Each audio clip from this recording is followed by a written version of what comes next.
Welcome to the Freedom Camp Podcast, rooted in truth, growing in freedom, and built on the belief that you weren't meant to grow alone.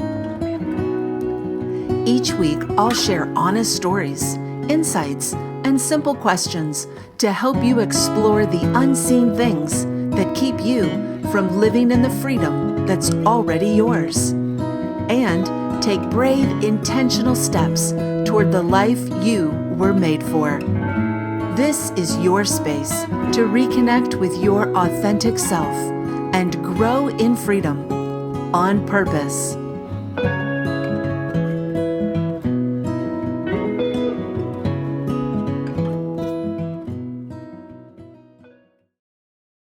Hey there.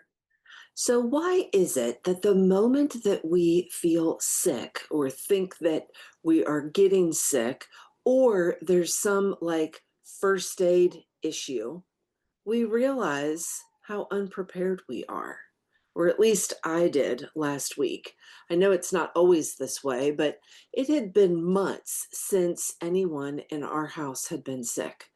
And I woke up one morning and I had a little scratchy throat, didn't think really anything of it, continued on my day. And by mid-afternoon, I felt like I had been hit by a Mack truck. And all I wanted to do was go to bed. And my nose was running and my throat hurt. And I realized we didn't even have Kleenex. We didn't have any Highlands cough syrup. I was practically out of Thieves essential oil. I didn't even have bone broth soup in the refrigerator to thaw and heat up. And it got me thinking, first of all, why? Second of all, um, this is an easy problem to fix with a little forward momentum. And so that's what I want to talk about today. It's a real simple 2-for-1 plan, so to speak. It's really just creating a document that is to be used for the first purpose, what to do when the need arises, especially if it's like 2 o'clock in the morning and you're half asleep and someone in the house isn't feeling well. At least for me, I typically become dysregulated and suddenly I can't think. I don't know what I'm supposed to do. So one purpose is, what do you do? The other 2-for-1 purpose is using it then as like an inventory list. Oh, Kleenex would be handy. Also realized we don't have a working thermometer in the house if we even wanted to try and take our temperature. So, so much easier to do these things ahead of time before it's 2 o'clock in the morning and you realize, oh, we need a thermometer, we need whatever, fill in the blank. So that's what we're going to dig into in the next 10 minutes or so. And I'm going to lead you through a real simple process to create this document. And then you're going to put the document somewhere that really makes sense for you. At our house, we have like a little narrow hallway closet, and that's where we keep all those kinds of things. So that is now where the list, when you open the door, then boom, taped onto the back of the door, there is our list. And I have now ordered some things that we needed. So let's dig in. One of the things that we also want to add to this list, and we'll do more detail here in just a minute, is things to help you regulate your body, regulate your nervous system again. There are lots of quick things that you can do that aren't like take an hour-long bubble bath or go for a hike or, like unrealistic things for 2 o'clock in the morning. So we're also going to include those because, in the infamous words of Les Stroud and thousands of other people, I'm sure, when you are in a situation that you are tempted to panic, or at least just kind of, I don't know, is that freeze? like fight, flight, freeze, fawn. If you're freezing up, you are getting another 2 for 1, but not on the good side. So, on one hand, your brain is not thinking properly. On the other hand, when you're clenching up your whole body like that, and it's particularly you that is your immune system needs support, you're adding more stress to your immune system when you do that. So, what we want to do is we want to have um, a handy list to help us when we've got fuzzy thinking. We want to have a list that restores calm, restores confidence, and we can go take it and shop from it or go out and forage in our yard for it.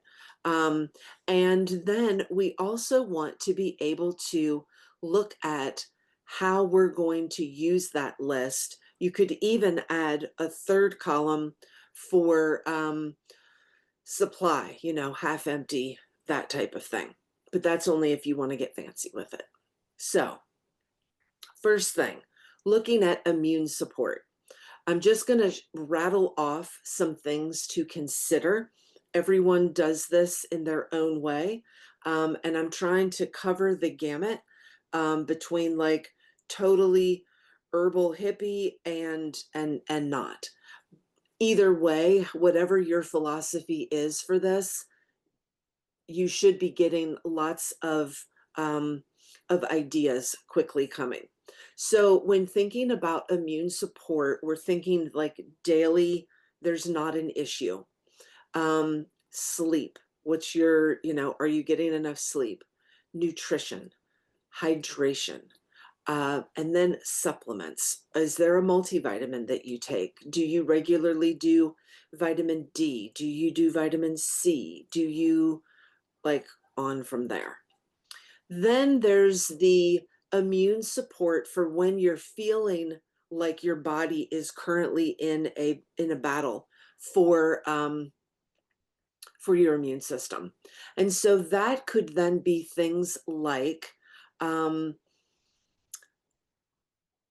all kinds of teas, echinacea, zinc, and some of these blur between daily and in the moment, which is why I'm pausing as I'm talking. Because then there's things like quercetin, I don't know if I'm saying that correctly, glutathione. Then there's also, elderberry, there's fire cider, and then there's like garlic oil and essential oils. There's thieves, there's oregano, there's frankincense. There's all different, and then kind of like depending on what it is, well, is it maybe an allergy thing or is it maybe a viral thing? So then also, like lavender and lemon and peppermint and all those kinds of things that can help you to support your immune system in the actual moment. So then moving from there, I think next, like, okay, symptoms, like, okay, we are actually now fighting off something. Okay. So again, depending on your philosophy, in our home, when we are fighting off something, we let ourselves fight it off. So what I mean by that is if I've got a runny nose and my body is releasing a lot of snot, then I'm not going to take something that dries that up. I'm going to let my body let it out. I'm actually going to even help my body to let it out. So that's us. No shade on any other way to do it. There's pros and cons to everything. I totally get that, and I have done that before. It's just led to then often me getting a sinus infection or a lung thing, or like it's often for me led to something worse, and I'd rather just have a cold for a few days and get it out. Point is, do you have what you use for sore throat, cough, runny nose, um, congestion, headache, body aches, fever. Again, like we don't even have a working thermometer, and I didn't know. We have 3 thermometers, none of them work. So, okay, we're going to replace the thermometer. And then also thinking about first aid things. And this can kind of shift depending on the season, but I'm just going to flow. So, cuts, um, scrapes, um, also thinking bites and stings and like snake bites even. We have a snake bite kit where there aren't many poisonous snakes around here, but it is possible. Um, we also live way out, so it's going to be easy 30 plus 45 minutes to get to a hospital.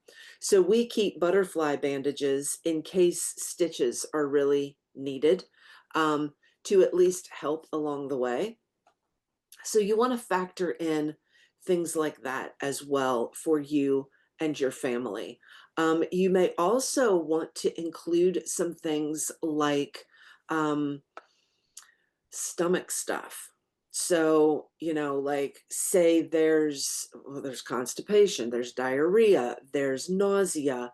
Um, what do you do in those moments? And obviously everything is not necessarily going to be in your medicine cabinet, but even branching out from just the inventory part and like, oh, drink, stay hydrated.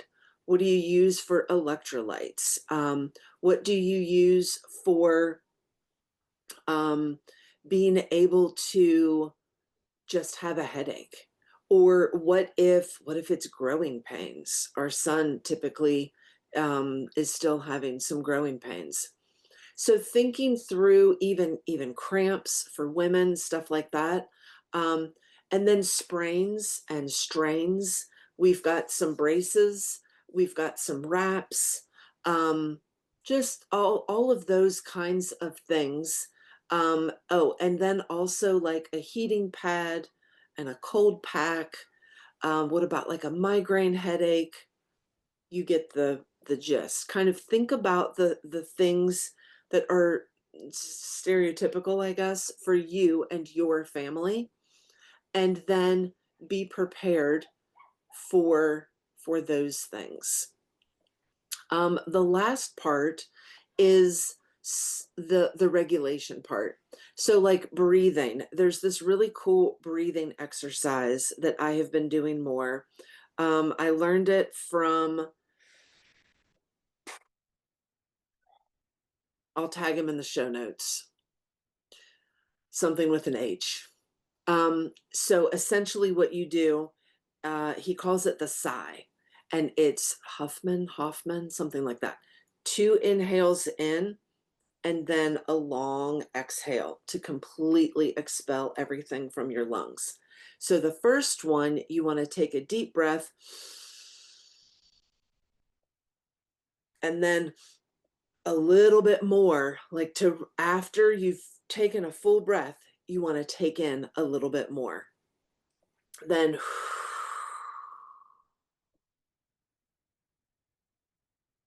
completely expel it from your lungs.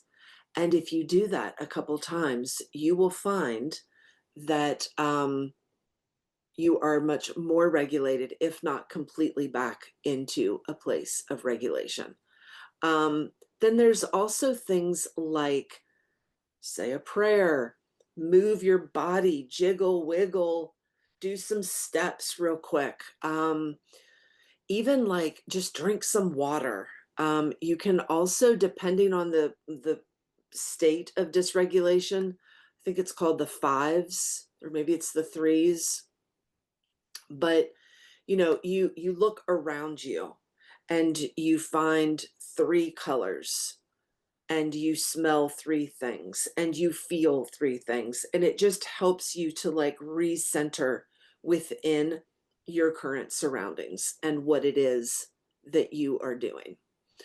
So once you've got those, and I'm talking like 15 minutes, it doesn't have to be fancy. You can keep adding to it. I just wrote mine on a notebook and I left some space in between so that I can keep adding things in. Then you actually open up your medicine cabinet or whatever it is, and then you look and check expiration dates too. Things don't always last forever. So, do you have a good multivitamin? Do you have Kleenex? Do you have cold and cough syrup? Do you need to make some more garlic oil, like fresh for this year? Do you need to make some fire cider? Another big one for me was I had the bone broth, but I didn't have it made into soup. So that then meant for me that I chose to then make soup while I was already feeling really poorly. So that was like, okay, I'm going to make a huge pot of this and then I'm going to portion it out and I'm going to freeze like quart size Ziploc bags full of soup made with bone broth and all kinds of good organic vegetables and herbs and things like that. And so that way, next time someone is not feeling well, now all I have to do is take it out, defrost, and heat it up. So those are the kinds of things that really help for keeping stress levels low and keeping it in a way of like we can cooperate with our bodies.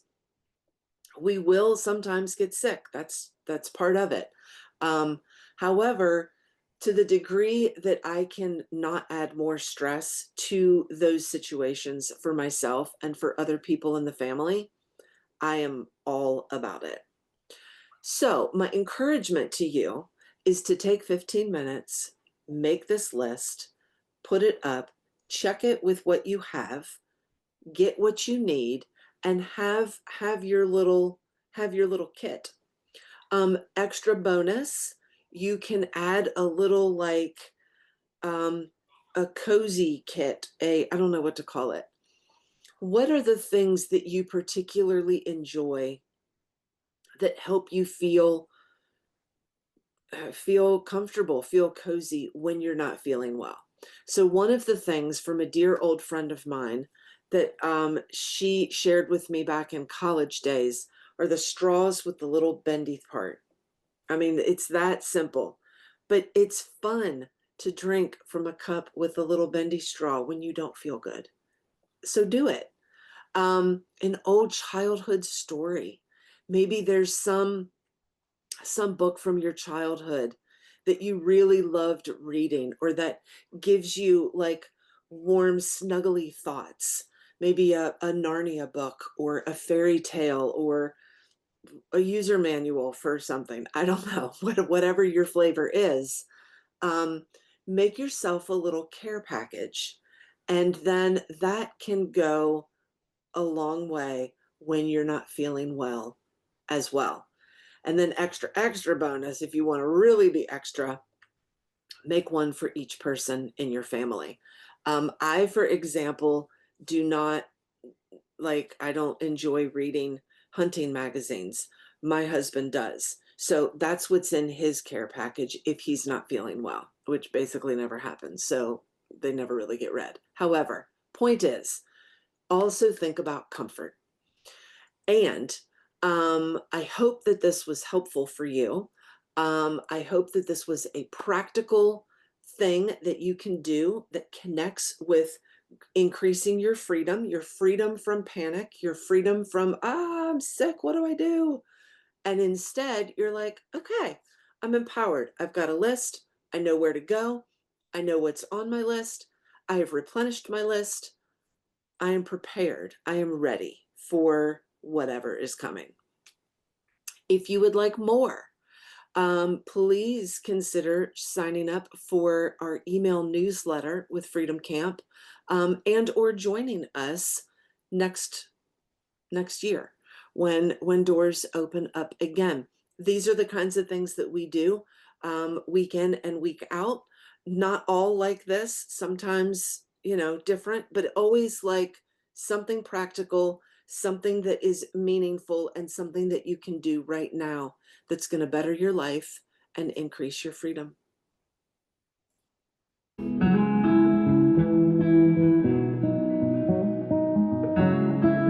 Thanks for listening to the Freedom Camp podcast, where we believe freedom is nurtured from within and grows when you tend to it.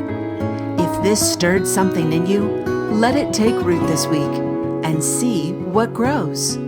And if you enjoyed this or found it meaningful, please give the gift of a review, share it with a friend, and leave a comment below. It helps us build this podcast community because we weren't meant to grow alone.